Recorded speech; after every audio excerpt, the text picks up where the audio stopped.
오늘 말씀 보겠습니다. 창세기 2장 24절에서 25절 말씀. 이러므로 남자가 부모를 떠나 그의 아내와 합하여 둘이 한 몸을 이룰지로다. 아담과 그의 아내 두 사람이 벌거벗었으나 부끄러워하지 아니하니라. 아멘. 이제 창세기 2장 말씀도 오늘로써 마치도록 하겠습니다.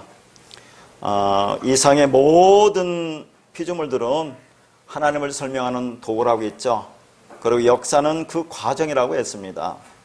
그래서 이 역사 속에서 우리는 맨 처음 모든 것을 두 개로 보이죠. 선과 악으로, 하나님과 사탄으로, 하늘과 땅으로, 어둠과 빛으로, 율법과 진리로, 남자와 여자로 이렇게 두 개로 보입니다. 그런데 구원은 뭐라고 했어요? 그것을 하나로 보고 하나로 듣고 하나로 말하는 것이라고 했어요. 악을 통해서 선을 알게 되는 것이고, 땅을 통해서 하늘을 아는 것이며, 율법을 통해서 진리를 알고 사탄을 통해서 하나님을 알면 됩니다. 다시 말해서 율법을 통해서 진리를 알면 되는 거죠. 그러면 내가 하나님과 하나가 되었다고 하는 겁니다. 그것을 연합이라고 하고 그것을 구원이라고 한다고 했어요. 그래서 성경에서의 가장 중요한 핵심은 그리스도와 연합입니다. 하나 되는 거죠. 그런데 조건은, 그 연합은 뭐라고 했어요? 나의 죽음을 동반하는 것이다 라고 했습니다. 그래서 그 구원의 시작과 과정과 완성이 창세기 1장에서는 7날로 그것이 계시되어 있었죠. 그래서 우리가 창세기 1장에 7날을 보면서 하나님이 이렇게 이 세상을 7일 동안 창조하셨구나로 가면 안 되는 것이고, 하나님이 그렇게 나를 창조하시고 완성하였구나로 보아야 한다고 했어요. 그리고 이제 2장에서는 아담이라는 사람을 창조하시고 그 아담을 통해서 어떻게 여자가 완성되는지, 어떻게 연합이 되는지를 반복적으로 계속 지금 설명하고 있는 것을 우리가 살펴보았습니다. 그래서 우리는 그렇게 성경 속에서 하나님의 묵시 소리를 들어야 하는 겁니다. 자, 오늘 본문의 말씀 보니까, 자, 아담과 그의 아내 두 사람이 벌거벗었다고 그랬죠. 남자와 여자가 벌거벗었다. 다시 말해서 그리스도와 교회가 벌거벗었는데 지금 부끄럽지 않다고 그랬어요. 자, 왜 벌거벗었는데 부끄럽지 않다고 했는가? 이것은 이제 일반적으로 우리가 어떻게 말씀을 전합니까?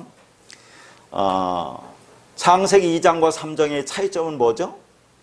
여러분 오시면서 이제 성경 말씀을 읽으셨을 텐데, 3장에서는 아담과 하와가 선악과를 따먹고, 우리가 일반적으로 그래서 원지라는 그런 교리가 생겼다고 그렇게 말씀을 하잖아, 일반적으로. 그러니까 2장과 3장의 차이는 그렇게 선악과를 따먹고 그렇게 아담과 죄를 지었다. 그런데 2장에서는 아직 죄를 지었지 않았기 때문에 벌거벗었어도 부끄러움을 느끼지 않았다. 정지감이나 수치감이 없었다라고 이제 우리가 일반적으로 그렇게 한다는 얘기죠. 그러면 제가 늘 얘기하는 것처럼 성경이 아담과 하와가 처음 에덴 동산에서 벌거벗은 것으로 시작해서 이제 그게 죄를 지니까 아담과 하와가 이제 무화과 옷으로 입는 그런 우리가 말하는 그 옷을 입었느냐 안 입었느냐 그런 얘기를 하는 거냐 하는 얘기죠. 그렇죠. 그런 얘기는 아니겠죠, 지금. 그러면 여러분 생각해 보세요. 지금도 이 지구상에 나체로 벌거벗고 사는 사람이 있어요, 없어요? 있어요. 그럼 그 사람들은 죄를 짓지 않아서 부끄러움을 몰라서 그럽니까? 그런 얘기는 아닐 거 아닙니까? 그렇죠. 그래서 오늘 이제 이 아담과 하와가 벌거벗었지만 부끄럽지 않다는 얘기가 무슨 얘기인가?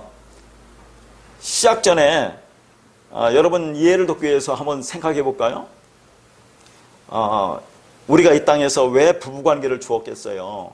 이 모든 것은 다 하나님을 설명하는 거라고 했잖아요. 두 개를 주어서 그것이 하나로 연합되는 것을 설명하는데, 부부도 벗어야 역사가 일어나요. 벗어야 생명이 나온다니까요. 그래 안 그래요? 이걸 얘기하는 거예요. 이걸 얘기하는 거. 아니, 부부가 안 벗으면 역사가 안 일어난다니까. 그러니까 벗었는데 부끄럽지 않다는 것은 생명이 나와야 되기 때문에 그런 거예요. 교회와 그리스도가 생명이 되려면 벗어야 됩니다. 그럼 뭘 벗었다고 하겠어요? 이제 오늘 그걸 보는 겁니다. 오늘 또 만만치 않은 말씀이 될 것 같은데 말씀을 결론을 맺다 보니까 어쩌면 좀 시간이 걸릴 수도 있습니다. 양해를 부탁드리겠어요. 자, 그게 벗었다라고 하는 것은 이게 이제 벗었다, 벌거벗었으나가 아롬하야라는 그런 단어예요. 아롬은 벗었다라는 것이고 이제 하야가 그런 존재가 되었다. 그러니까 벌거벗은 존재가 되었다라는 거죠. 그건 이 벗었다라는 것은 무엇으로부터 벗었다는 그런 얘기입니다. 무엇으로부터 벗었다. 여러분 무엇으로부터 벗었다고 생각돼요? 성경을 보기 전에. 그냥 쉽게 얘기해서 여러분 맨날 우리가 얘기하는 거. 자, 아까도 말했지만 이 말은 문자적으로 옷을 입었다는 말이 아니란 얘기죠. 옷을 입지 않았다. 뭐 그러고 나서 죄를 짓고 나서 옷을 입었다. 그런 말이 아니란 얘기입니다. 그러니까 남편인 그리스도와 아내인 교회 사이에서 부끄러움이 없으려면 무엇을 벗어야 된다는 그런 말이 있잖아요. 그리고 이거에 복음이 되려면 그리스도와 나 사이에 부끄럽지 않은 상태가 무엇인지를 깨달아 알아야 돼요. 그리고 그런 상태가 되어야 됩니다. 그걸 구원이라고 한다니까요. 자, 오늘 말씀을 보도록 하겠습니다. 골로새서 2장 11절 말씀. 또 그 안에서 너희가 손으로 하지 아니한 할례를 받았으니 곧 육의 몸을 벗는 것이요 그리스도의 할례니라. 여기는 할례가 육의 몸을 벗는 거라고 하죠. 그 육의 몸을 벗는 것이 오늘 말씀에 벗었다는 그런 말입니다. 할례, 육의 몸을 벗는 거, 육체를 벗는 거. 그럼 뭐야? 내가 죽는 거를 얘기하는 거죠. 아니, 우리 육신이 죽는다는 게 아니라 우리가 늘 얘기하는 나의 육적 자가 죽는다. 그런 얘기를 하는 겁니다. 그 할례라는 것은 그렇다는 얘기죠. 우리는 죽지 않으면 안 된다는 얘기죠. 반드시 죽어야 되고 죽게 되어 있다. 그런 말입니다. 그리스도와 연합이 되려면 그리스도께서 십자가에 죽었듯이 우리도 그렇게 죽어야 된다 하는 얘기예요. 그러니까 성경은 계속해서 이 말씀을 하고 있는 거죠. 예수 그리스도가 십자가 얘기만 하고 있는데 우리가 알아듣지 못하니까 계속해서 반복적으로 하나님이 지금 말씀하고 있는 겁니다. 그래서 오늘 이제 벌거벗다, 벗었다는 것을 할례와 세례로 설명해요. 할례와 세례로. 자, 그것을 보는데 할례라는 것은 여러분 뭡니까? 할례가 남자의 생식기 표피를 잘라 버리는 거잖아요. 왜 그렇게 합니까? 그 인간의 육체는 생명이 없어. 하나님의 능력으로만 너희들이 생명이 된다고 하는 것이 이제 할례지 않아요? 자, 그것을 지금 보여주는 건데, 자, 우리는 이 땅에 태어나서부터 육의 몸을 입고 태어나죠. 그래서 성경에 영이 없는 상태로 태어나기 때문에 에베소서 2장 1절에 뭐라고 해요? 죄와 허물로 죽었다라고 그렇게 표현을 하고 있는 거예요. 자, 그런 걸 궁금하면 나중에 또 물어보시고, 자, 그러면 육을 벗는다는 것은 예수가 십자가에 죽고 그리스도로 부활하여 우리 안에 그리스도의 영으로 들어와서 연합될 때 영과 육이 분리된다는 그런 얘기입니다. 자, 그러면 영과 육이 지금 제가 말하는 거 잘 들어보세요. 벌거벗었다. 그러면 그것이 육의 몸을 벗는 것이다. 그러면 그것이 죽는 것이다. 자, 지금 우리가 연합을 공부하고 있어요. 예수와 연합. 영이 우리한테 들어오죠. 성령이 우리 안에 들어오죠. 그리스도 진리가 들어와요. 그럼 우리가 연합되죠. 연합되면 자, 지금 영과 육이 분리된다고 제가 얘기했어요. 그러면 육이 없어지는 거, 자꾸 죽는다고 이렇게 육이 없어지는 게 아니라 육은 그대로 있는데 그 의미를 잘 깨달아 알으셔야 된다는 얘기예요. 자, 이것을 지난 시간에 살펴본 것처럼 뭐라고 했습니까? 남자가 부모로 떠나서 우리와 연합되는 것. 남자가, 그리스도가 부모로, 성령으로 떠나서 우리와 연합되면 그게 뭐라고 했습니까? 하나인데 그게 육을 벗는다라고 오늘 또 이렇게 얘기를 하는 겁니다. 벌거벗는다. 그게 연합된다. 그런 말이에요. 그러니까 내 육체가, 영이 들어오면 내 육체가 죽는 거예요. 그리고 영은 살아나는 겁니다. 그러니까 육체가 죽었다니까 우리 몸이 죽었다는 게 아니라 육체는 그대로 있는 거예요. 잘 들어보시기 바랍니다. 오늘 말씀을. 그래서 그렇게 연합이 되는 것이 육을 벗는 것이 그게 구원이라는 그런 말입니다. 똑같은 얘기를 지금 계속 반복하고 있는 거죠. 그러니까 우리 궁극적인 목표인 우리 원함은 무엇이냐 하는 것은 우리가 육의 몸을 벗는 것이다. 그런 얘기죠. 그게 우리의 유일한 소원입니다. 그런데 우리 스스로 육의 몸을 벗을 수 있어요? 여러분? 죽었다 깨어나도 우리는 스스로 육을 몸을 못 벗어요. 그러니까 그것을 누가 해주겠다고 하는 겁니까? 하나님께서 해주시겠다 하는 거예요. 그러니까 자, 그리스도와 연합, 우리가 벌거벗어야 돼. 그러니까 지금 벌거벗는다는 것은 육을 벗는 건데 뭘 벗는 거겠어요? 율법의 무거운 옷을 벗어버리는 거예요. 그래야 벌거벗어야 그리스도로 연합될 거 아니야. 그리스도의 의의 옷을 입을 거 아니에요. 그걸 얘기하는 겁니다. 그 말을 영이 우리 안에 들어오니까 영과 육이 분리되는데 그것을 육은 죽었다, 육은 죽고 영은 살았다라고 얘기를 한다고 지금 얘기를 표현을 하는 겁니다. 그렇게 우리가 육을 벗어나는 것이 구원이고 그게 안식이다라고 하는데, 자, 그럼 예를 들어서 한번 제가 설명해 볼게요. 여러분, 저 로마서 7장 후반에 보면 사도 바울이 그렇게 이제 고백을 하잖아요. 오라 나는 곤고한 사람이로다. 사망의 몸에서 누가 나를 건져내랴. 우리 주 예수 그리스도로 말미암아 하나님께 감사하리로다. 그런즉 내 속사람으로는 하나님 법을, 내 육신으로는 죄의 법을 성기노라. 그러므로 이제는 그리스도 예수 안에 있는 자에게는 결코 정죄함이 없나니 이는 그리스도 예수 안에 있는 생명의 성령의 법이 죄와 사망의 법에서 너를 해방했다고 이렇게 사도 바울이 지금 얘기를 하고 있어요. 여기서 영과 육이 분리된다는 것을 여러분이 아셔야 됩니다. 사도 바울이 이 고백을 언제 했어요? 혹자는 이것이 사도 바울이 예수를 만나기 전에 그 다메섹 수행에서 예수라는 복음의 광채를 만나기 전에 이 고백을 했다고 하는데 천만의 말씀입니다. 예수 그리스도를 만나고 나서 이 고백을 했어요. 자, 이 사도 바울 같은 분이 예수 그리스도를 만나고 나서 성령이 임하고 나서 그렇게 어떻게 살라고 했어요? 하나님 말씀대로 살라고 했어요. 하나님 뜻대로 살라고 했는데 하나님의 뜻대로는 사라지지 않고 내 육신은 육신대로 영은 영대로 따로 논다는 것을 지금 확인한 거예요. 지금. 그러니까 오라 곤고한 사람이로다 하면서 깨달은 것은 뭐냐면 예수 그리스도로 말미암아 내가 감사한다고 그러잖아요. 그러니까 예수 그리스도 안에 있는 자에게는 이제는 결코 정점이 없다 그런 얘기입니다. 예수 그리스도 안에 있는 자, 그리스도 안에 있는 자, 진리 안에 있는 자, 성령 안에 있는 자는 죄와 사망의 법이 뭡니까? 율법이죠. 행위의 법이죠. 그런 죄의 법 아래 있어도 나는 정죄를 받지 않는다 그런 얘기입니다. 이 말이. 그러니까 자, 사도 바울이 하나님의 영, 성령이 왔어요. 오면 우리도 그렇게 하나님을 믿으면, 예수를 믿으면 이제는 성인군자가 되고 그렇게 죄를 짓지 않고 그런 삶을 살아야 되잖아요. 그런데 그렇게 살아집니까? 사도 바울도 마찬가지예요. 맨날 하는 것이 육신의 죄가 나를 그렇게 마음으로는 하나님 법을 따르고 싶은데 육신의 그 법이, 육신이 자꾸 죄의 법만 생산해내는 것을 사도 바울이 보고 있다는 얘기죠. 그러니까 영이 들어왔어도 육신은 육신대로, 영은 영대로 지금 따로따로 이렇게 행하고 있는 것을 보고 있는 거예요. 지금 사도 바울이. 그러니까 우리가 하나님을 믿었어요. 그래서 그리스도가 성령이 우리 안에 임했어요. 그러면 어느 날 그렇게 하나님을 믿으면 우리가 하나님의 자녀답게 완전히 죄를 짓지 않고 그런 자녀로 변할 수 있느냐 하는 얘기입니다. 그렇잖아요. 육신은 육신대로 늘 죄만 생산하는 자신의 모습을 보게 되는 거예요. 그러면 그렇게 되면 우리가 어떻게 구원을 받겠니? 그러나 그리스도 안에 있으면, 성령 안에 있으면, 진리 안에 있으면, 그리고 연합되면 너의 육신의 법, 말하자면 죄와 사망의 법은 율법의 행위로 가지고는 너를 정죄하지 않아. 그런 말입니다. 이 말이. 그러니까 우리가 예수를 믿었다고 해서 그렇게 완전한 사람으로 변화되는 게 아니라는 얘기를 하는 겁니다. 사도 바울도. 그게 오늘 벌거벗었다, 내 육이 죽었다, 그걸 영과 육이 그렇게 영은 영이고 육은 육으로 이렇게 분리되는 것을 육신을 죽었다, 육신을 벗었다, 율법에 벗었다라고 얘기를 한다 그런 얘기입니다. 자, 그러면 어떤 얘기가 나와요? 그러면 또 영지주의와 구원파 얘기 나오잖아요. 영지주의와 구원파.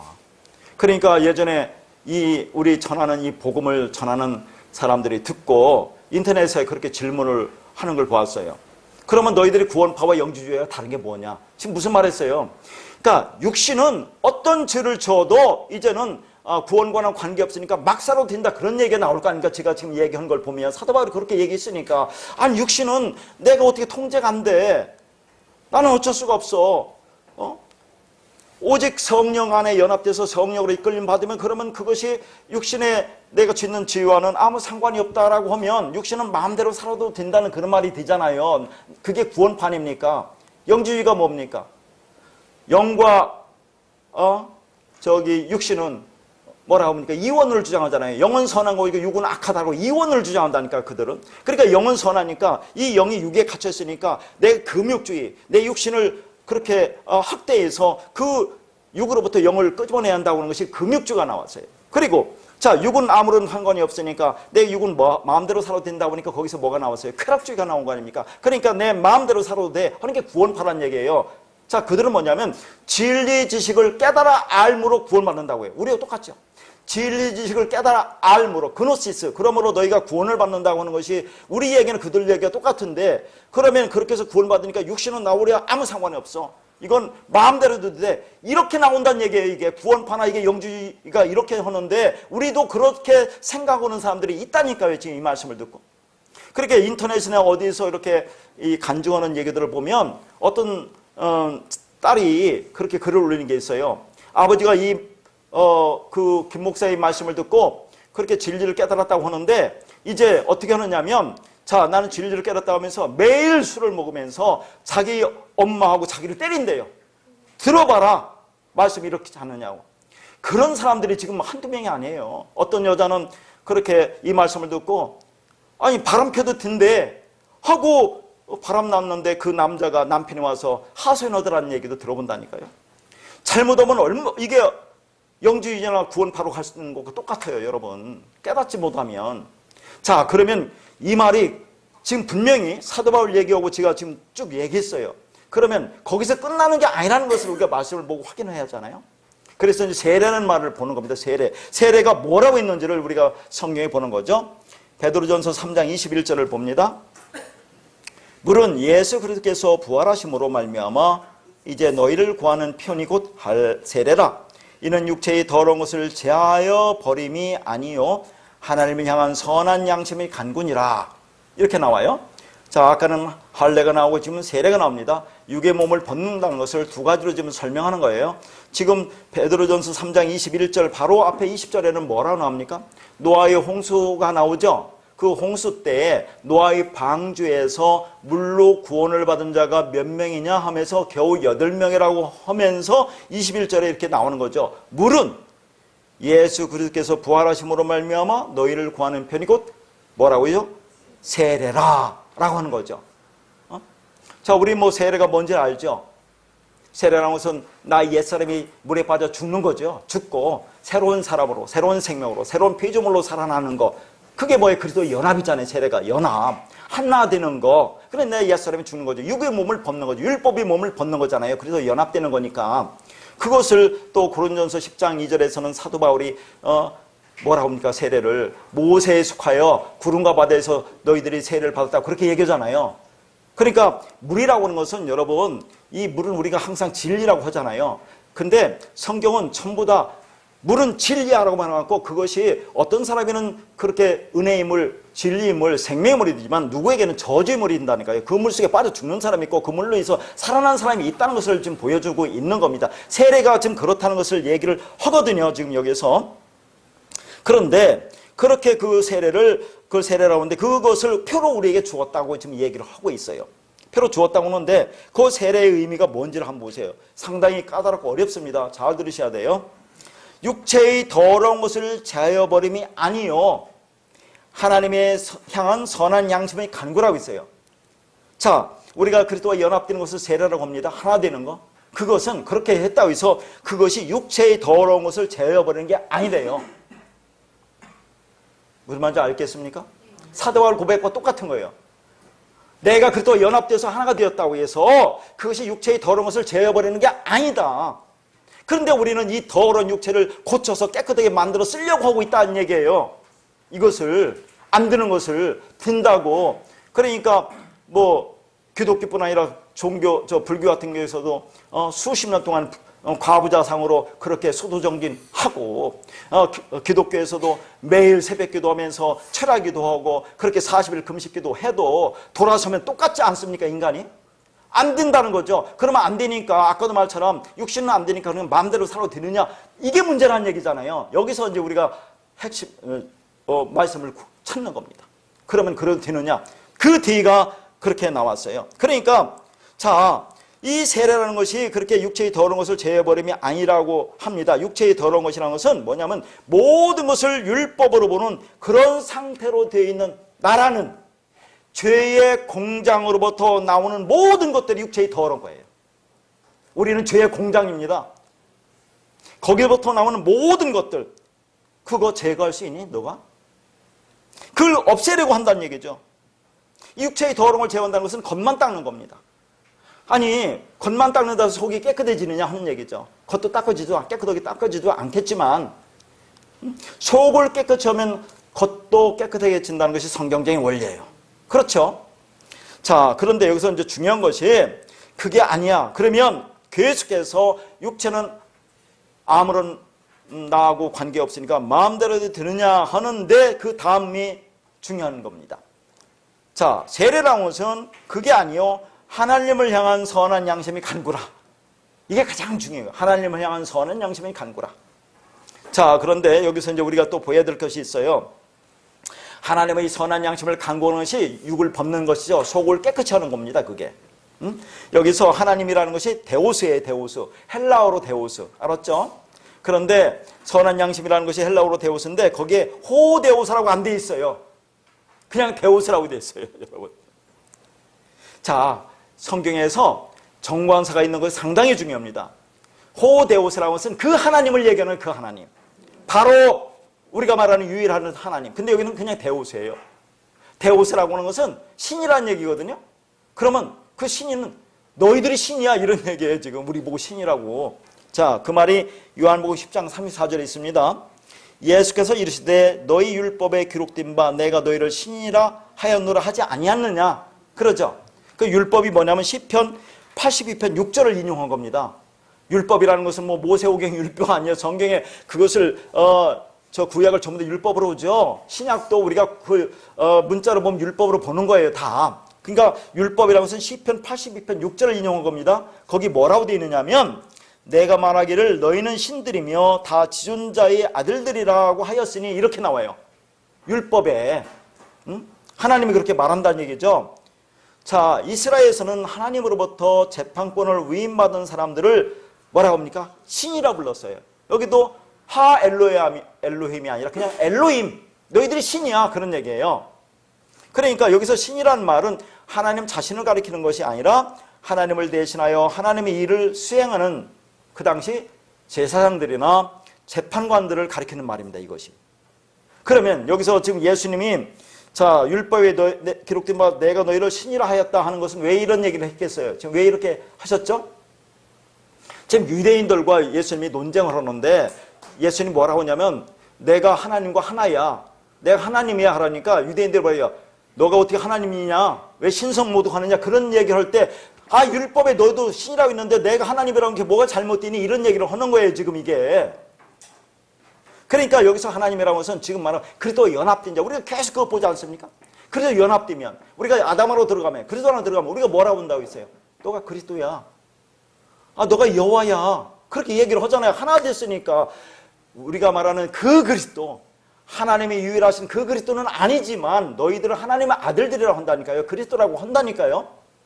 그렇게 연합된 자 그들을 신이라고 하는 것이 뭐가 잘못되느냐. 우리가 지금 신이라고 해요. 지금 여기서 성경에 나와 있죠. 너희들이 신이야. 데우스야. 그리스도와 연합되면 하나가 되면 그 말씀이 들어와서 생명이 되면 아담으로 들어가서 그 이름이 된 자, 그리스도가 된 자. 그럼 그리스도지 뭐예요? 그러니까 요한복음에 내가 내 안에 네가 내 안에 우리가 다 하나 된다는 그런 말을 수도 없이 하는 겁니다. 그래서 자, 그래서 이게 신이라고 하는 거예요. 성경에 분명히 저는 근거를 가지고 얘기를 합니다. 이렇게. 자, 그러면 여기서 왜 이게 중요하냐면 그러니까 이 말씀 보면 우리가 하나님을 향해서 뭔가 간구하는 것으로 생각되잖아요. 지금 우리가 하나님을 향해서 뭔가 간구하는 것으로 생각되는데 그게 아니라 예수 그리스도를 부활하심으로 그분이 부활해서 영으로 우리 안에 들어오심으로 너희가 신이야 라고 했잖아요. 그러니까 우리가 신이란 말이에요. 신. 그러니까 여기서 자 이게 이제 향한이 또 문제예요. 하나님을 향한 이것이 뒤에 써놨어요. 이게 에이스라는 전치사인데 뭐뭇으로 그런 말이에요. 하나님을 향한 그러면 우리가 그 하나님을 향한 것으로 되지만 너희가 그리스도와 연합되어서 성령이 임해서 너희가 신딤으로 인해서 그런 얘기, 신딤으로 인해서 뭐라고 하냐니까 선한 양심을 간구한다 그런 말입니다. 그러니까 우리가 하나님을 향해서 선한 양심을 간구하는 게 아니라 너희가 신이죠. 신으로 선한 양심을 간구해. 그런다는 얘기예요. 근데 요 간구한다가 개역 한글에서는 전해 성경에서는 찾아간다 이렇게 번역되어 있어요. 찾아간다. 자, 왜 이렇게 어렵게도 번역해 놓은지, 이제 왜 간구한다고 하는 것은 뭔가 이제 구한다는 의미에서 그렇게 쓴 것 같아요. 요 간구한다라고 번역한 단어, 찾아간다라고 한 단어가 에페로테마라는 단어인데 성경 여기 딱 한 번 나옵니다. 여기 한 번 나오는데, 자, 성경에서 한 번 나온 단어는 우리가 유심히 보여야 되는데, 간구한다라기보다는 질문, 물음이라는 그런 말이에요. 질문, 물음. 그러니까 간구는 요청의 의미가 있지만 질문은 좀 다르잖아요. 궁극적으로는 그 요청도 하지만, 그러니까 지금 우리가 신딤으로 인해서, 신으로 해서 선한 양심을 지금 뭐예요? 물음에서 찾아가는 거예요, 우리가. 선한 양심이 뭐냐? 또 선한 양심을 보여야죠. 자, 선한 양심, 양심이라는 것은 누구나 태어날 때 가지고 나오는 그런 걸 양심이라고 하잖아요. 근데 그것은 불완전한 겁니다. 양심은 누구나 가지고 태어나요, 안 태어나요? 자, 그러니까 도덕적으로 이게 선한가? 악한가를 숙고해서 선한 것은 기리고 악한 것은 멀리하고, 그래서 악은 피하고 선은 추구하는 이런 사고 과정이 이게 양심이에요. 양심. 그렇죠? 그 양심이라는 말이 어디 나온지 아세요? 혹시? 로마서 2장 15절에 보면 그런 말이 나옵니다. 그 마음에 새긴 율법의 행위를 나타내는 것이 양심이라고 해요. 그러니까 양심이라고 하는 것이 이 율법이 있기 전에도 하나님이 양심을 주었잖아요. 그 양심으로 여러분이 이건 해야 될 거 하지 말 거 구분해야 안 해요. 그게 율법이란 얘기예요. 율법이 있기 전에 양심이 율법의 역할을 했다는 그런 말입니다. 하나님의 율법을 증거한 게 양심이다 그런 말이에요. 지금 양심이. 로마서 2장 15절 찾아보세요. 그런데 자, 여기서의 선한 양심이라는 것은 인간의 양심이 아니에요. 인간의 양심. 양심이라는 것은 인간의 양심, 도덕적으로 선한가 악한가 구분하는 것은 인간의 양심이고, 여기는 선한 양심이라고 했어요. 그러면 선이 뭐냐?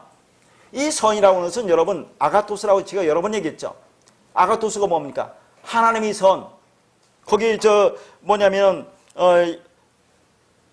선이라고 할 때 마태복음 19장 17절에 보면 선한 이는 오직 한 분뿐이니라 하는 그런 말이 나오죠.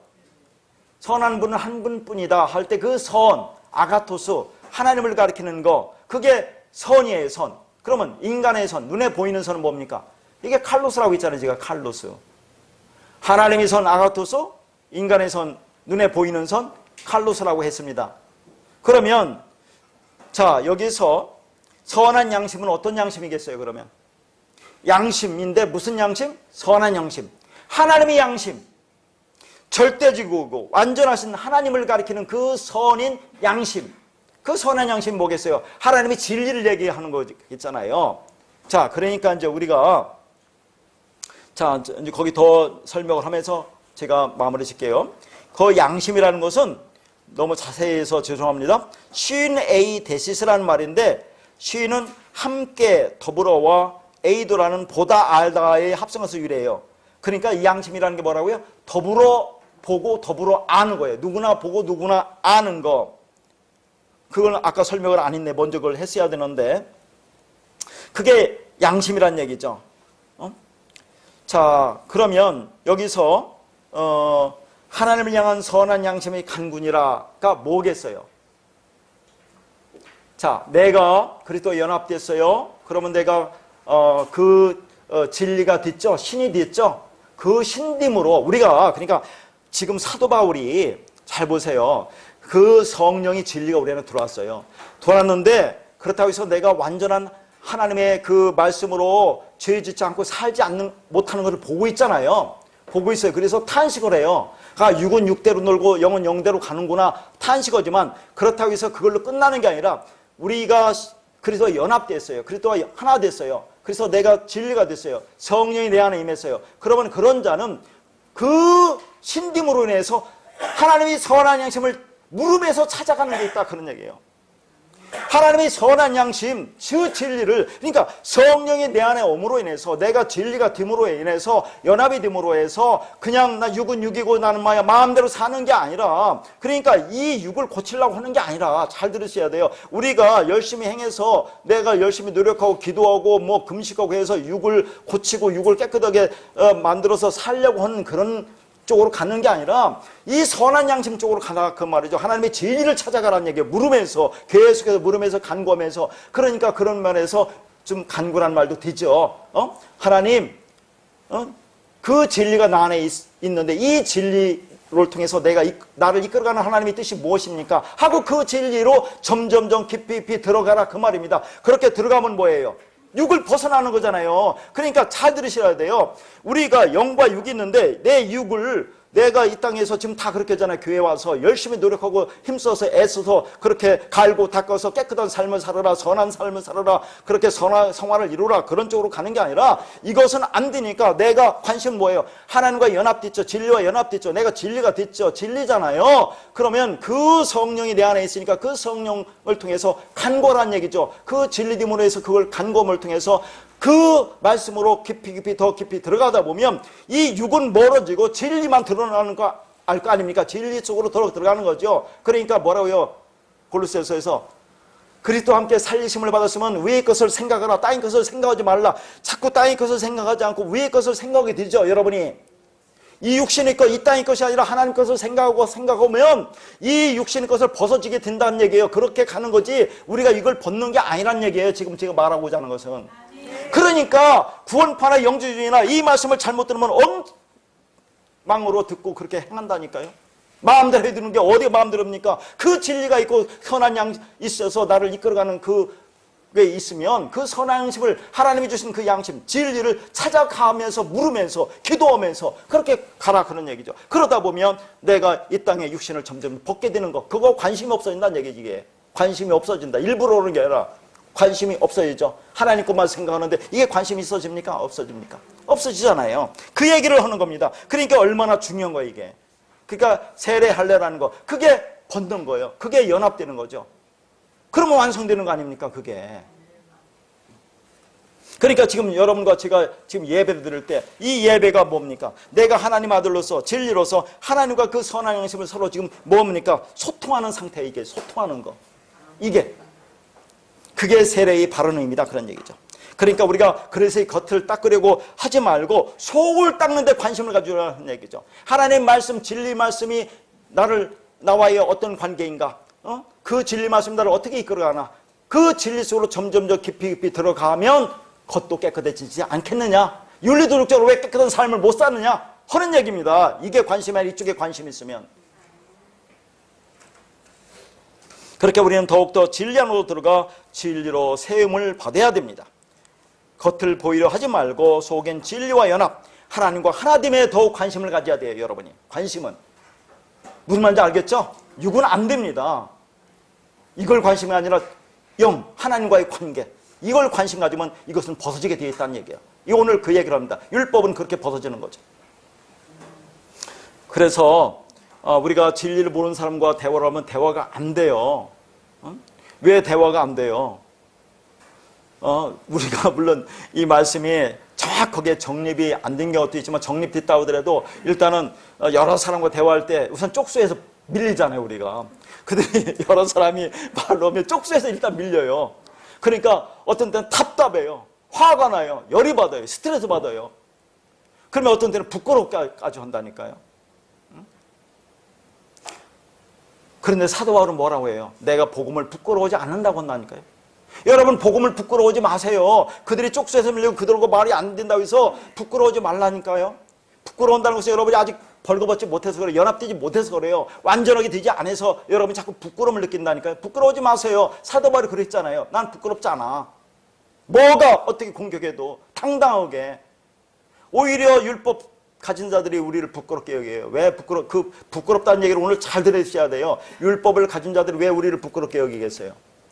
여전히 은혜만 얘기하냐? 그들은 은혜 얘기해요. 그들도 은혜만 받는다고 하면서 은혜 속에다 생애를 슬쩍 집어넣고 얘기를 한다니까요. 우리 봐, 다 은혜야. 그런데 은혜와 행위를 구분하지 못하면서 거기다 은혜다 행위를 집어넣고 얘기를 한단 말이에요. 그들은. 근데 우리는 다 구분했죠. 이제 진리를 알았죠. 그럼 율법과 행위가 우리는 구분이 안 되는 그런 차원에서 행위가 아니라 그들은 그렇게 행위를 해서 하나님한테 내가 뭔가 도움을 줘야 된다. 이웃에게 우리가 사랑을 받았으니까 이웃을 사랑해야 된다. 그런 쪽으로 자꾸 간다니까요, 지금. 그걸 깨닫지 못하고. 그러니까 자꾸 우리 은혜만 얘기하고 하나님의 모든 걸 했다는 걸 얘기하는 사람을, 율법을 가진 사람은 오히려 이걸 부끄럽게 얘기해요. 아유, 쟤 참 부끄러워. 복음이 그거냐 하고 우리를 부끄럽게 얘기한다니까요. 자, 무슨 말인지 제가 가면서 더 얘기할 겁니다. 그래서 누가복음 11장 8절에 이런 말이 있어요. 내가 너에게 말하노니 비록 벗됨으로 인하여서는 일어나서 주지 아니할지라도 그 간청함을 인하여 일어나 그 요구대로 주리라. 이건 잘 알죠? 세 친구의 떡 세 덩이 이야기. 그래서 이제 앞에 거 다 빼고 이제 이것만 보는데 네가 아무리 나와 친한 친구야. 그렇다 하더라도 그 벗김으로 인해서 내가 떡을 주지 않겠다. 그런 얘기를 하는 거예요, 지금. 근데 무엇으로 준다고 합니까, 여기서? 간청. 옛날에는 강청이라고 했어요. 옛날에 단어가 더 어감이 강합니다. 간청함을 인해서 준대요. 이 간청함이 중요합니다. 아나이데이아라는 단어인데 이건 부끄러움이 없는 겁니다. 뻔뻔스러운 거예요. 부끄러움 없이 뻔뻔스러운 거. 부끄러움이 없고 뻔뻔스럽기 때문에 그런 관계이기 때문에 들어준다는 얘기죠. 어떤 경우에 부끄러움이 없고 뻔뻔스럽습니까? 부모 자식 간에 부끄러움이 없고 뻔뻔스럽잖아요. 자식이 아빠 엄마한테 용돈 달라고 허지해요, 안 해요? 그게 부끄럽고 뻔뻔스러운 거죠. 응? 그런 얘기입니다. 그러니까 우리는 이걸 가지고, 저도 이거 갖고 설교 한번 했어요. 이 강청한다는 거. 바로 이렇게 강청하면 들어주지 않느냐. 그러니까 열심히 교회 나와서 그렇게 부르짖어. 그렇게 얘기했잖아요, 지금 우리는. 얼마나 그렇게 기도 많이 했습니까? 그러니까 간청이라는 말은 하나님과 나 사이에 벗어서 부끄러움이 없는 상태. 그렇기 때문에 우리는 당당히 구할 수 있는 거죠. 근데 그걸 이제 간청이라고 번역을 한 거예요, 이 사람들이 이걸. 자, 왜 우리가 하나님에게 그렇게 부끄러움이 없이 뻔뻔스럽게 요구할 수 있어요? 왜 그렇게 할 수 있어요? 하나님이 주신다고 했어요, 안 했어요? 했어요. 어디서 했어요? 언약, 새 언약에서 했잖아요, 언약. 내가 네 하나님이 되고 너희들이 내 백성들이라. 네 법을 네 마음에 새겨 넣겠어. 내 영을 너에게 부어주겠어. 했어, 안 했어요? 그렇게 해야 우리가 구원인이기 때문에 그걸 약속했단 말이죠. 하나님이 일방적으로 이게 약속을 했어요, 먼저. 그러니까 그 하나님은 우리의 빚쟁이라니까. 사랑의 빚. 그러니까 하나님이 나는 사랑의 빚 이해는 너 지지 마 라고 먼저 하잖아요. 하나님은 우리에게 사랑의 빚을 줬다니까, 그 진리 빚을. 그러니까 우리는 당당히 구할 수 있는 거예요. 구하라, 찾으라, 두드리라. 그러면 내가 종으로 주지 않겠니? 성령을 주지 않겠니? 그 말이잖아요. 당당히 구해. 그거 얘기하는 거, 그거. 구하면 하나님이 준다고 했는데 왜 안 구하니? 그러니까 전에도 말했지만은 그 불의한 재판용고 과부에게서 뭐라고 해요? 주님께서 내가 인자가 다시 올 때 너희들이 그 믿음 보겠느냐?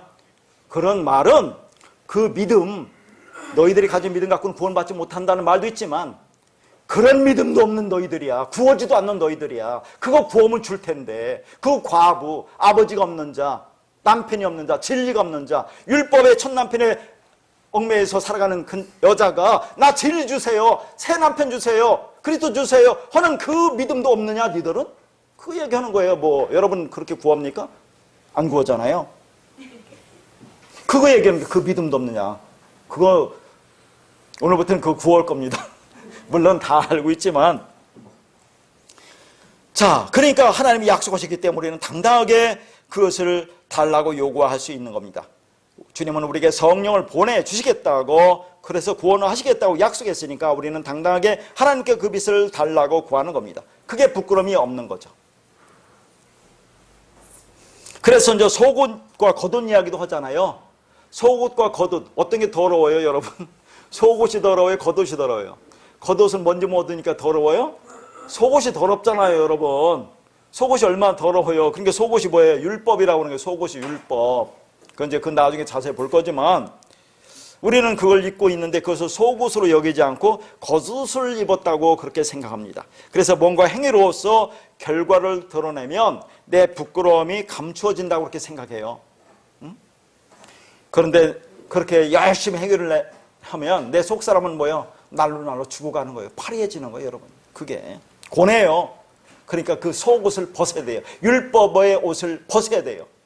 그걸 벗는다고 하는 거, 오늘 벗는다. 그 수치를 다 가릴 수 없는 그 속옷은 벗어야 됩니다. 그리고 진리 겉옷, 그리스도 옷, 의의 흰옷을 입는 것이 벗는다고 하는 거죠. 왜 남편 되시는 그리스도와 내가 연합되면 그리스도가 나의 옷이 되는 겁니다. 벌거벗었지만 그리스도로 옷 입는 거죠. 아까도 말했지만 인간 사이에서 부부관계도 벗어야 역사가 일어납니다. 진리죠. 그러니까 여러분, 부부 사이에 왜 하나님께서 이 땅에 부부관계를 만들어 남녀를 만들어 이렇게 살게 했어요? 진리를 깨달아 알으라고. 기가 막히잖아요. 모든 것이 다 진리입니다. 하나님께서. 부부관계 사이에서도 그래, 벗어서 하나 될 때 연합되는 거야. 그래야 생명이 나와.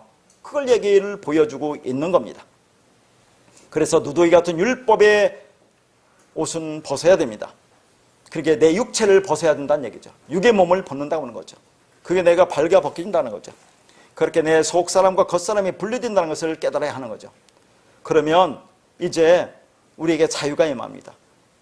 왜? 관심이 위의 것에만 관심이 있기 때문에. 이 땅에서 세상에서 육을 벗었잖아요. 이제 그게 자유라는 얘기예요. 자유라고 하는 것은 그 진리를 깨달았으니까 내 마음대로 사는 게 아니라 이제 뭡니까? 자유라는 것은 내가 육을 점점 벗어가는 거 아닙니까? 그러면 땅의 것에 관심이 없어지죠. 위의 것으로 관심이 있죠. 그러니까 자유라 그런 얘기입니다. 그게 자유다. 뭐가 자유가 있어요? 그러니까 그 사람이 윤리도덕적으로 깨끗한 사람, 좋은 사람 될 수 있어요? 없어요? 있어요. 그렇게 우리가 그것을 내가 열심히 노력해서 그렇게 만들려고 하는 게 아니라 진리를 추구하고 찾아가고 그렇게 선한 셈을 찾아가고 물어서 그 진리 속으로 점점 들어가면 우리는 땅의 것이 점점 관심이 없어진다는 얘기죠. 위의 것만 관심이 있어진다는 얘기예요. 그러면 윤리도덕적으로 훌륭한 사람, 멋진 사람이 좀 좋아지지 않겠어요? 어떻게 생각합니까? 자, 아담과 하와가 부끄러워하지 않았다는 것의 핵심은 두 사이의 생명의 연합, 다시 말해서 마음과 마음으로 생명이 흘러들어가는 그런 관계가 되었다는 것을 의미합니다. 그러면 예수 그리스도의 생명이 우리 안에 들어오면 우리 안에서 어떤 심리적, 정신적, 경험적, 환경적 변화가 일어나느냐 하는 거죠.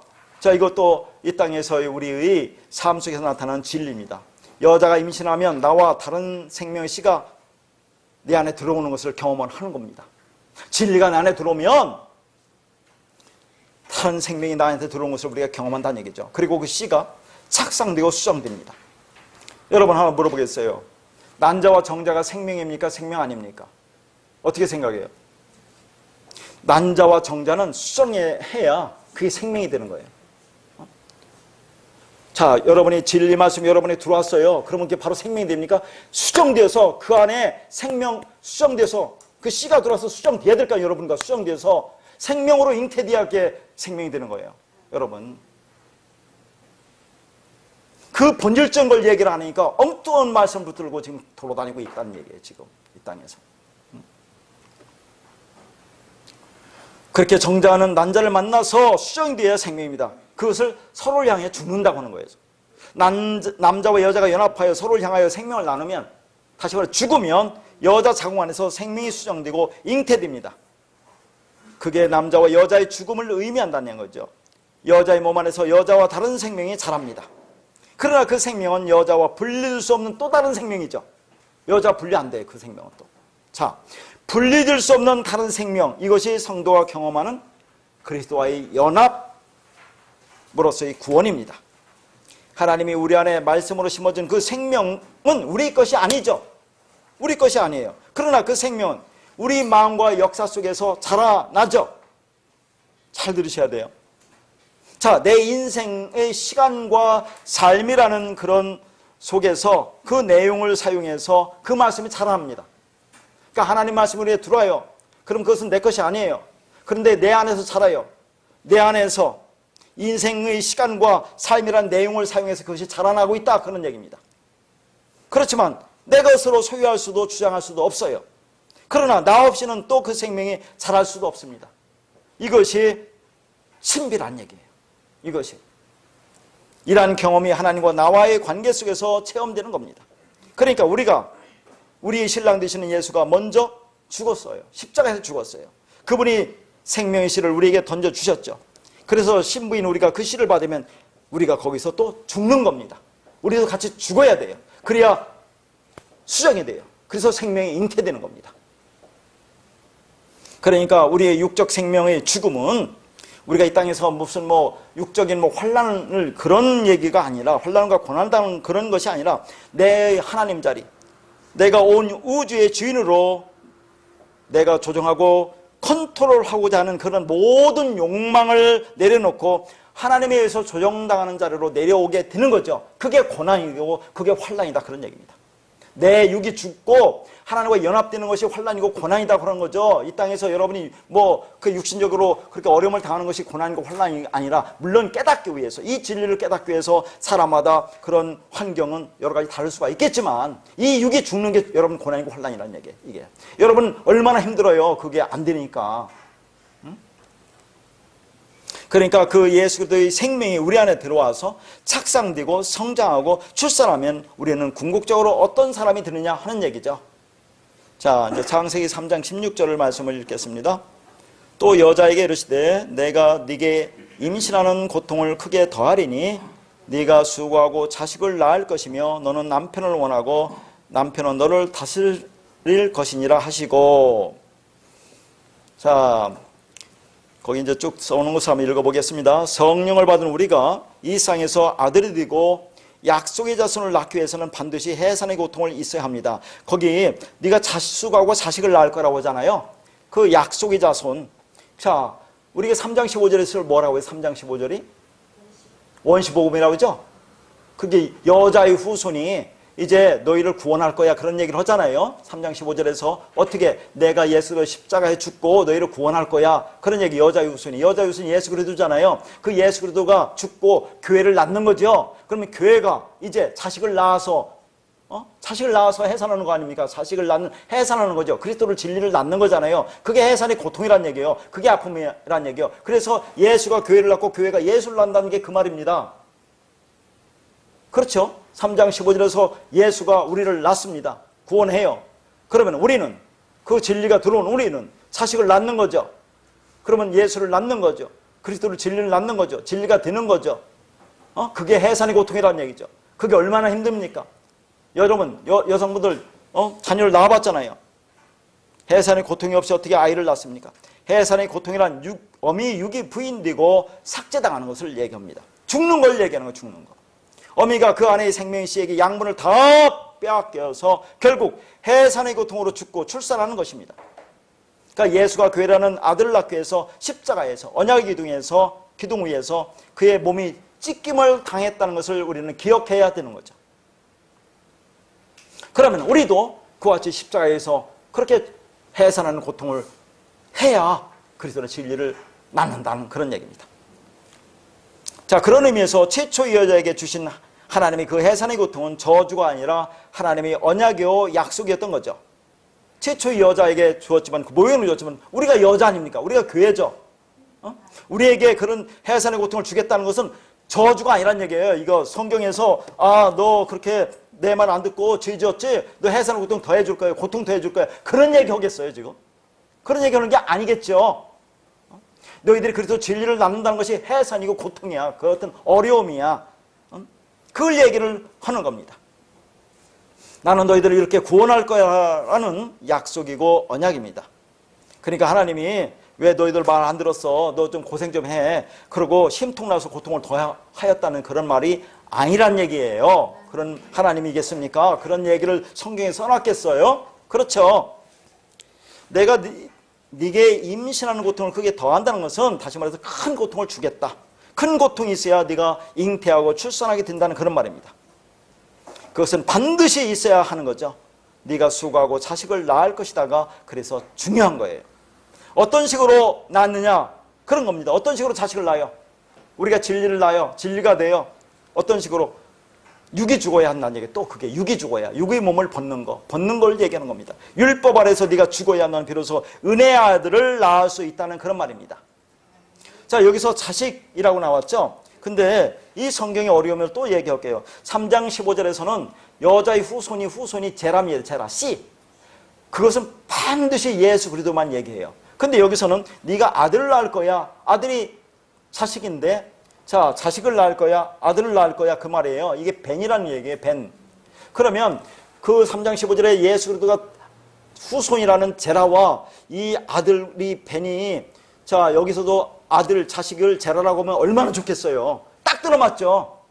그런데 그냥 여기서는 또 벤이라고 나온다니까요. 벤이라고. 그런데 이 벤이라는 것이 다른 데서 또 자손, 후손이라는 말로 쓰이기 때문에, 자, 예수 그리스도라는 후손이 우리를 낳아서 구원할 거야. 하지만 너희들이 그러면 또 그 예수를 낳을 거야 라는 그 말, 제라와 똑같은 말은 하지만 결과적으로 이 벤이라는 아들이 어디서 나왔냐면 바나라는 단어에서 왔어요. 바나.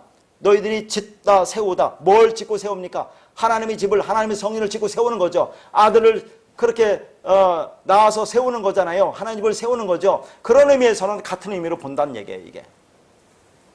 다른 데서는 두리뭉실하게 얘기를 하지만 저는 그렇게 할 수가 없어서 얘기하는 겁니다. 자, 그 후손과 이 아들하고 같다고 하면 뭐 여러분이 알겠어요? 근데 원어에는 분명히 달라요. 그 제라와 이건 벤이에요. 그렇다고 해서 궁극적으로는 같은 얘기지만 그 제라는 성경에서 반드시 그 아들 예수 그리스도만 얘기해요. 근데 여기서는 아들 벤이라고 했는데 그 벤을 결국은 세우다 짓다잖아요. 뭘 세우겠습니까? 그 집을 짓는 거고 그 집을 세우는 거죠. 성전을 세우는 거죠. 그런 면에서 그 과정이 고난이고 고통이다 하는 의미에서 같은 걸로 보는 겁니다. 그러니까 결국은 이게 무슨 말이냐면 하나님께서 너희들 창세전에 너희들은 다 내 아들이야. 완성된 아들이야. 그런데 그것이 어떻게 되는지를 아니? 하고 이 땅에 보내서 한번 고통 당해봐. 그래서 이 땅에 보내서 여러분 지금 이 고생을 하는 거라니까요. 그러니까 우리가 창세기 2장과 3장의 차이가 뭡니까? 2장까지는 1장에서 7날로 그렇게 하나님의 백성이 그렇게 창조되고 구원하는 것이 어떻게 되는지를 보여주고 2장에서는 아담이라는 사람을 만들어서 그 아담과 우리가 어떻게 연합돼서 구원되는 걸 보여주잖아요. 그런 걸 다 한 다음에 3장에서는 본격적으로 죄라는 게 온다고 하는 겁니다. 그게 아담과 하와가 선악과를 따먹고 이제 죄가 왔다고 그렇게 얘기하잖아요. 그게 원죄라는 게 아니에요. 그게. 자, 하나님께서 그렇게 해서 너희들의 율법적 선악구조 속에서 그렇게 선악과 율법적 선악구조 속에서 선악 판단하며 살아가는 그것이 죄란다. 근데 그런 죄인들이 어떻게 의의 흰옷을 입는지를 보여주기 위해서 그런 과정을 설정하는 거다. 그런 얘기입니다.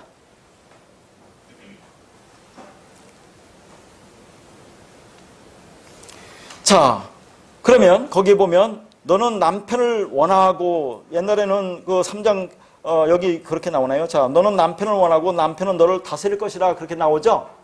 근데 옛날 전에 성경은 남편을 사모하고 그랬어요. 그럼 여러분 이것을 어떻게 해석이겠어요? 여자가 남편을 사모한대요. 망부석 남편을 기다리다가 망부석 됐잖아요. 여러분 남편을 사모합니까? 호매불망 언제 오시나? 그런 말이 아닐 거 아닙니까? 남편을 사모한다. 이 원한다는 것은 다스리다, 장악하라 그런 말이에요. 이런 말을 모르면 이걸 해석할 길이 있겠어요? 여자가 남편을 사모한다는 것이 여자가 남자를 다스리려고 한대요. 장악하려고 한대요. 그게 뭐예요? 여자가 율법이죠. 율법이 남편 그리스도 진리를 다스리려고 하면 되겠니? 그 말이에요. 그렇게 남편이 너를 뭐라고요? 다스릴 것이다. 그런 얘기를 하는 거죠. 어떻게 다스릴 거야?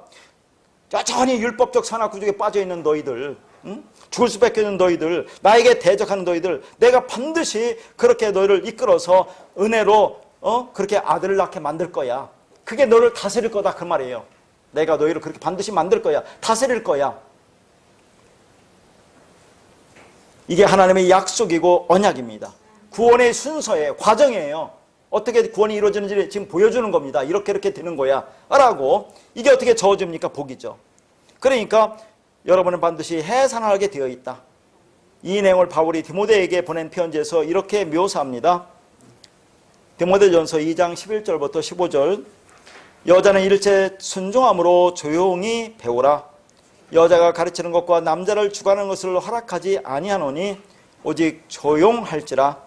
이는 아담이 먼저 지음을 받고 하와가 그 후며 아담이 속은 것이 아니고 여자가 속아 죄에 빠졌음이라. 그러나 여자들이 만일 정숙함으로 믿음과 사랑과 거룩함에 거하면 그의 해산함으로 구원을 얻으리라.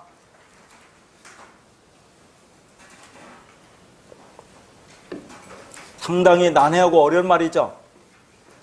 여성분들 교회 와서 일체 순종하고 조용히 하래요. 여자를 가르치는 것과 남자를 주관하는 걸 허락하지 않는다고 합니다. 여기 주관하는 거, 창세기 나온 거, 너는 아까 사모하다, 다스리다, 장악하다, 그런 말이잖아요. 그 말과 똑같은 말을 지금 하고 있는 거예요, 지금. 자, 이게 무슨 말이겠습니까, 여러분? 여기 여자, 남자, 뭐 이렇게 나오죠? 그 여자, 남자, 우리가 바랐던 창세기 2장에 나온 그 말. 자, 여기서 여자는 뒤에 지금 기록해 놨을 거예요. 헬라어 여자는 기네라고 그래, 기네. 남자는 아네르라고 하고 뒤에 써 있어요. 그러면 히브리어는 남자, 여자를 어떻게 배웠죠, 지금까지? 자칼과 니케바 또는 이슈와 이샤로 배웠죠. 그러니까 자칼과 니케바와 이슈와 이샤도 이게 구분하기가 얼마나 힘든지 몰라요. 왜 하나님이 이렇게 해놨는지는 모르겠지만 자칼과 니케바는 특별히 씨라는 개념이 있어서 이렇게 해놨는데 이거 구분하면서 못 살아요. 이거 구분하면 못합니다. 우리가 어떻게 하나님이 됩니까? 그 뜻은 몰라요. 다만 그렇게 연합이 된다는 것만 우리는 알 수밖에 없어요. 연합이 된다는 거. 자, 지금 여기서 아까도 말했지만 여자는 일체 순종함으로 조용히 배우라, 가르치지 마라, 남자를 주관하는 것을 허락하지 않는다. 그것은 여자가 선악과 따먹고 율법주의 아래에 있는 선악 구조 속에 들어간 여자는 그 은혜를 이야기하는 진리의 남편을 장악하여 가르치려고 해서는 안 된다, 그 말이에요. 여자는 다 우리가 다 여자 아닙니까? 이게 전부 다 그 말이에요. 근데 교회에 나오면 율법주의로 은혜를 이야기하는 사람들을 가르치려고 하잖아요. 여러분 한번 대화 나눠보세요. 율법주의자도 여러분 가르치려고 하지 않습니까? 그러니까 성경에 나오는 여자는 그렇게 율법주의 인간을 가르치는 거예요. 교회에서 여자는 가르치면 안 된다, 여자는 가만히 있어야 된다는 그런 말이 아니란 얘기죠. 아니, 여러분 잘 알면 가르쳐야지 왜 가르치지 않아요? 그렇지요. 그러니까 옛날에 그 우리나라 기독교 교단에서 여자들 목사는 안 줬던 걸로 알고 있어요. 지금은 이제 다 주는 것 같은데. 근데 왜 전도사는 줘요? 그렇죠. 전도도 가르치지 않습니까? 그러니까 말도 안 되는 일들만 하고 있는 거예요. 아무것도 모르니까. 목사는 안 주고 전도사는 그렇게 전도사 주고 부려먹으려고 그랬는지 어떻거나 그랬잖아요. 그게 말이 돼요? 가르치지 말라고 이것 때문에 한국 교단들이 여자 목사 안 줬다니까요. 지금 알아봐요, 여러분. 얼마나 무서운 얘기인가. 여자들이 잘 알으면 가르치면 돼요. 그러니까 칼빈이 여자들은 교회 안에서 절대 조용히 하라고 그랬다고, 오늘날 모든 그런 세계 교회가 여자들을 그렇게 무시하고 있다는 그런 겁니다. 지금은 이제 그렇지는 않지만, 이건 무슨 얘기예요? 지금 창세기 얘기하는 거예요. 지금 창세기 얘기. 자, 예수님이 남편이 되어 이 땅에 오셨죠. 근데 이 땅의 여자들이 누구예요? 율법주의에 있는 바리새인들, 서기관들, 제사장들이 예수님을 가르치려고 하지 않았습니까? 그러니까 예수님이 뭐라고 해요? 이 독사의 새끼들아, 이 마귀 새끼들이라 그렇게 했던 거예요. 가만히 있어, 그런 짓 하지 마, 진리를 얘기하면 진리를 들어. 그러니까 결국은 예수를 죽여버리잖아요. 여러분이 진리 얘기할 때 뭐라고 하면 한마디 해주세요. 자, 그 말을 좀 하고 있는 겁니다. 그러면 13절, 14절은 뭐겠어요? 왜 이 말을 선택했습니까? 아담이 먼저 지음받고 하와가 구우며 아담이 속은 것이 아니고 여자가 속아 죄에 빠졌습니다. 이 말을 했다는 얘기죠. 근데 일반적으로 우리는 어떻게 알고 있어요? 죄인의 대표는 아담으로 알고 있잖아요. 성경도 그렇게 계속 서술하고 있고, 죄인의 대표는 아담으로 알고 있는데 지금 사도 바울은 아담이 먼저 속은 게 아니고 여자가 속았다고 지금 여자를 죄인으로 취급하고 있잖아요. 지금 여기서 말씀은. 그렇죠? 그러니까 굳이 여자가 먼저 속아 죄에 빠졌다고 그렇게 얘기를 하고 있다는 얘기죠. 그런데 왜 아담이 죄인의 대표가 되어야 하느냐고 지금 말하고 있는 겁니다. 그걸 말하고 싶어 하는 거예요, 사도 바울은. 그러면서 이제 15절은 그렇게 합니다. 그러나 여자들이 만일 정숙함으로 믿음과 사랑과 거룩함에 거하면 그의 해산함으로 구원을 얻으리라, 그런 얘기가 나와요. 자, 너희들이 그렇게 믿음이 뭔지, 사랑이 뭔지, 그래서 거룩한 자, 구별된 자가 되면 진리가 있다면 너희들은 반드시 해산할 거야. 그렇게 너희들은 아들 낳아 구원에 이르는 거야 라는 그런 말입니다. 이 말이. 그리고 거기 여자들이라는 말은 없어요. 그냥 이 번역한 사람이 여자들이라는 얘기 있고 그냥 15절은 구원을 얻으리라가 먼저 나오면서 이렇게 쭉 써놔요. 여자들은 말은 없는데 전체적인 면을 봐서 그냥 여자들 이렇게 이게 번역을 해놓은 거죠. 그리고 어디는 여자라고 단수를 쓰고 여기는 여자들이라고 복수를 쓰고 막 지 마음대로 이렇게 해놓고 있는 겁니다. 그냥 구원을 얻으리라. 그냥 단수예요. 단수. 3인칭 단수. 그러니까 이 말은 지금 뭐예요? 거룩하게 살면 구원해준다? 그런 얘기입니까? 사랑하면? 너희들이 힘써 노력해서 믿음을 가지면? 그런 말이 아니라 뭐예요? 해산. 창세기 3장 16절에 그 해산을 이야기하고 있는 겁니다. 그러니까 너희들이 애를 낳아야 구원을 얻는다. 그런 말도 아니잖아요. 그렇게 가르치는 사람은 없겠지만. 그래서 뭐 우리가 교회 와서 그 진리를 알고 그럼 진리의 아들을 낳으라고 해서 너희들이 그러면 전도해야 꼭 구원을 받는다. 그런 말도 아니란 말이에요. 이게 나의 얘기예요. 내 얘기. 너희가 그 진리를 깨달아 알아서 그 율법의 몸으로부터 벗어. 그렇게 되면 그게 구원이야 라는 그 얘기를 지금 계속해서 하고 있다는 그런 얘기예요. 그러니까 진리를 통해 자신의 육체를 부인당하고 새로운 생명으로 태어나는 것이 바로 해산이며 구원이다. 그런 얘기를 하는 겁니다. 그래서 이제 거기 계속 쭉 써놨어요. 제가 여기는 여자는 귀내고 남자는 아내르다. 히브리어로 바꾸면 귀내는 네케바고 남자 아내는 자카르다. 이렇게 해놓은 것은 뭐 귀내를 이슈라고 하고 남자를 이슈라고 한다고 해서 이게 자칼과 리케바라고 하는 것은 씨라는 개념을 설명하기 위해서 그렇게 제가 한 거지 그게 꼭 100% 맞다고 여러분이 얘기해서는 안 된다는 얘기입니다. 자칼인지 네케바인지 이슈가 막 되섞여 쓰기 때문에 여러분이 그렇게 아셔야 돼요. 그러니까 그 네케바는 반드시 자칼이라는 남편을 만나서 비로소 한 몸 존재가 되는 그런 존재를 이야기하는 겁니다. 그걸 여자라고 한다는 얘기죠. 반드시 반쪽이 있어야 되는 그런 여자를 의미하는 겁니다. 그 여자는 아담에게서 나온 것인데 그 남자가 없으면 생겨날 수 없는 그런 존재. 우리가 지금 창세기에서 계속 얘기한 그 얘기를 하고 있는 겁니다. 자칼이 있어야 되는 존재.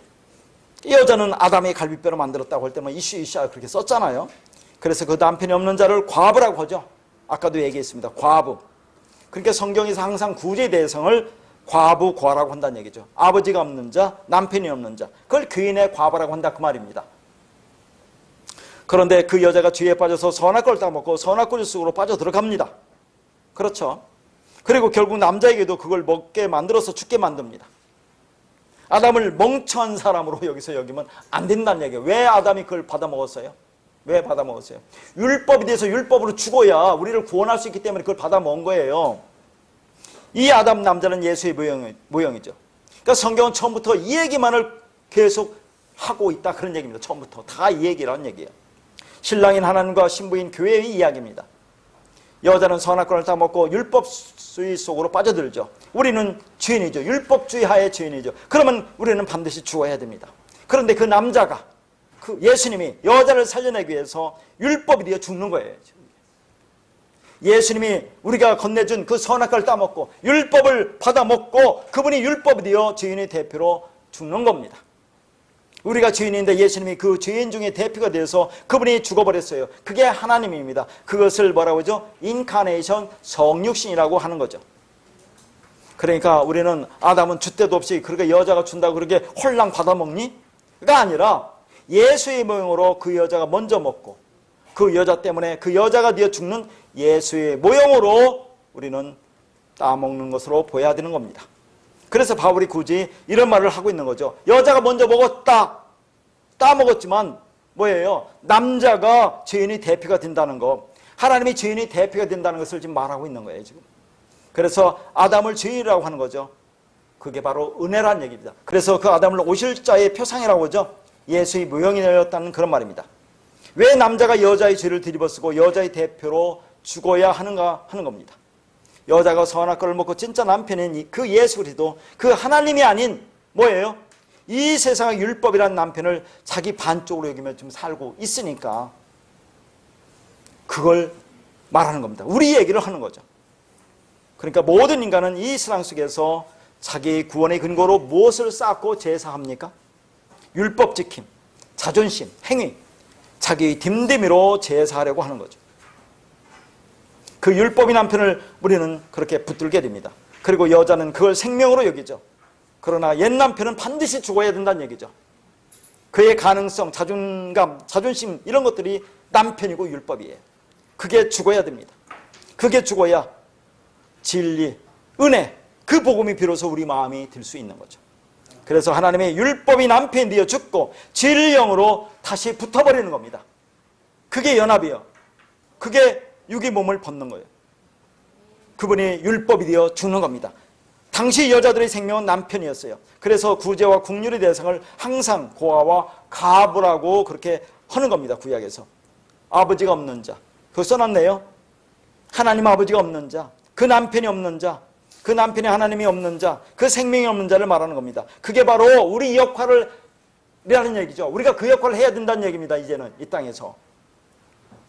그 과부들이 남편 역할, 그 역할을 해야 된다는 그런 얘기예요. 그게 말씀의 역할입니다. 그런데 사람들이 엉뚱한 것을 자기 생명으로 남편으로 붙들고 있으니까 하나님이 그걸 죽이려고 한다 그런 얘기죠. 그래서 바울이 말하는 겁니다. 여자는, 선악과 먹은 여자는, 율법 먹은 여자는, 율법인 여자는 남자를 가르치려고 해서는 안 돼. 은혜를 가르치려고 하면 안 돼. 그렇게 얘기를 하는 거죠. 그래서 여자는 조용히 진리를 배우라. 진리에 순종해서 죽으라. 그 말을 하고 있는 거예요. 지금. 너는 스스로 생명을 만들어낼 수 없으니까 육적 욕망에 사로잡혀서 헛된 힘으로 나대지 말고 그렇게 죽으라는 그런 얘기를 하는 겁니다. 그런데 인간은 이걸 인정하고 싶어 하지 않는 거죠. 못마땅한 겁니다.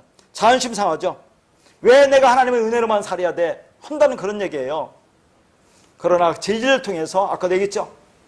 자신 육체를 부인당하고 새로운 생명으로 태어나는 것이 뭐라고요?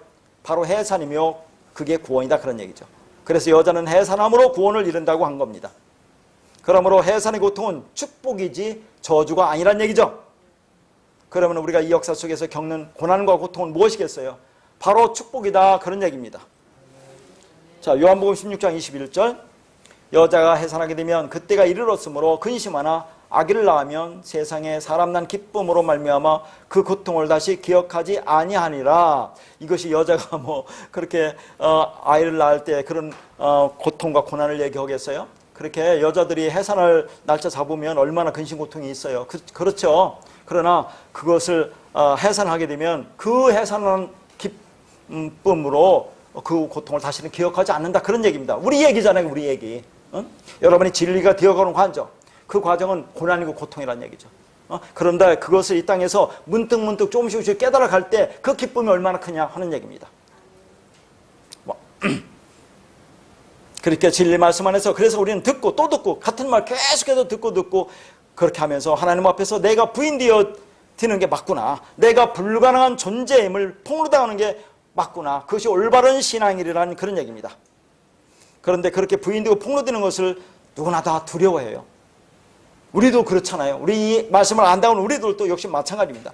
그때 우리는 그 두려움과 공포를 해결하기 위해서 우리 수치를 스스로의 자원과 노력으로 가리려고 시도를 하게 된다는 그런 얘기입니다.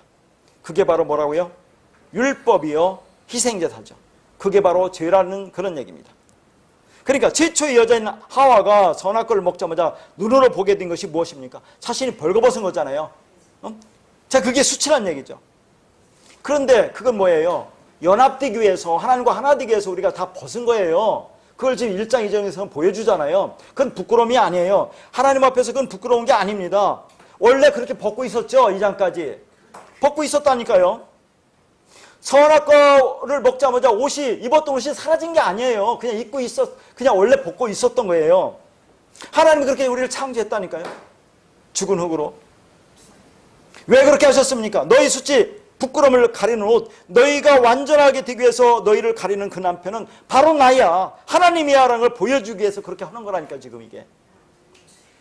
너희가 하늘의 아들이 되기 위해서는 내가 너희들의 옷이 되면 된다 그런 얘기입니다.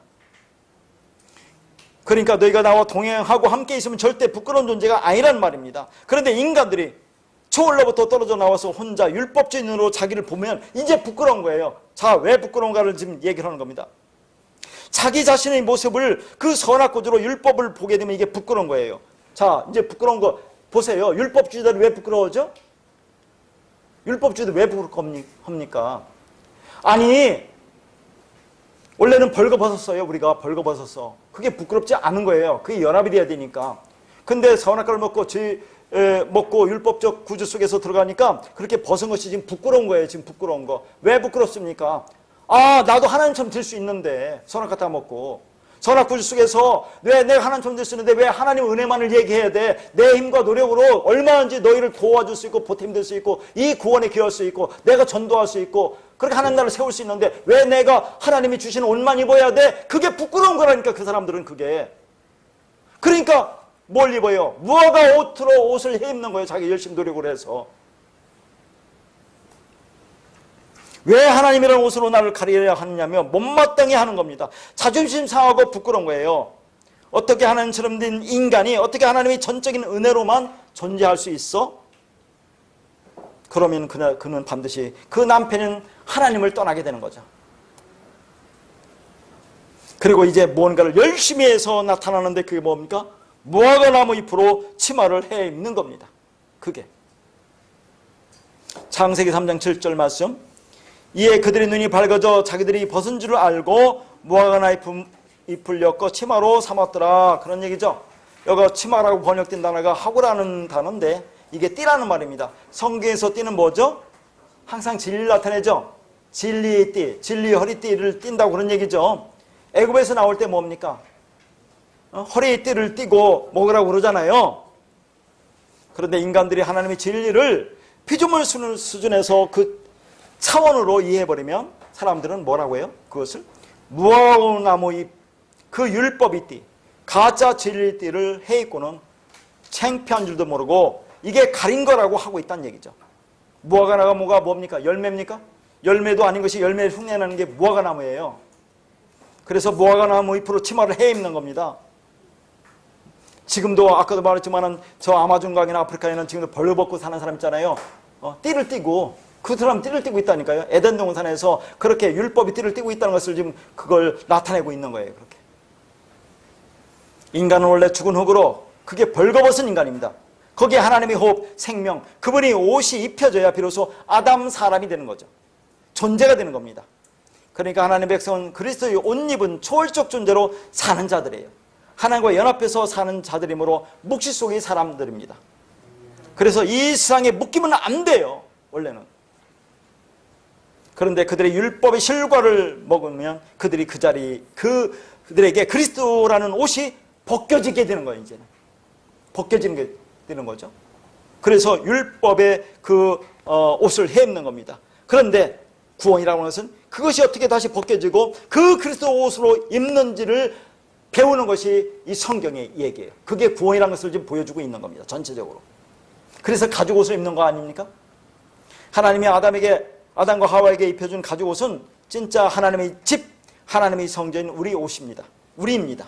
그건 하나님이 친히 준비하신 것으로 하나님이라는 그 제물에 의해 옷 입은 그들이 바로 진짜 하나님의 집이라는 겁니다.